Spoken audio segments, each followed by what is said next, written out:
Welcome to Bible సమాచారం. ఒక ముఖ్యమైన సమాచారంతో మీ ముందుకు వచ్చేసాను.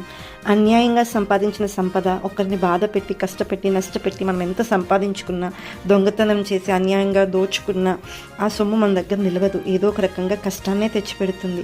అది మనం బైబిల్లో చూసుకున్నట్లయితే ఇర్మియా గ్రంథం 22వ అధ్యాయం 13వ వచనంలో, నీతి తప్పి తన నగరును స్థాపించువానికి శ్రమ, న్యాయము తప్పి తన మేడగదులను కట్టించుకొనుచు, జీతం ఇయ్యక తన పొరుగువాని చేత ఊరకయే కొలువు చేయించుకునేవానికి శ్రమ. నిజంగా బైబిల్లో ఇలాంటి ఎన్నో ఉదాహరణలు ఉన్నాయి. అలా ఒకరిని కష్టపెట్టి సంతోషించిన వాళ్ళు ఎవ్వరు లేరు, సుఖపడిన వాళ్ళు ఎవ్వరు లేరు.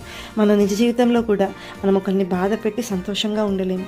ఇది మనం ఖచ్చితంగా గుర్తుపెట్టుకొని మన నీతి, మన స్వనీతి ఎప్పుడు మనం తప్పు చేయమనే చెప్తుంది. మనం దేవుని నీతి మీద ఆధారపడాలి, దేవుని నీతి కలిగి ఉండాలి. అప్పుడు మనం యథార్థంగా, నిస్వార్థంగా, ప్రేమతో ఉండగలుగుతాం, అందరికీ సహాయం చేయగలుగుతాం, స్వార్థం ఆశించం.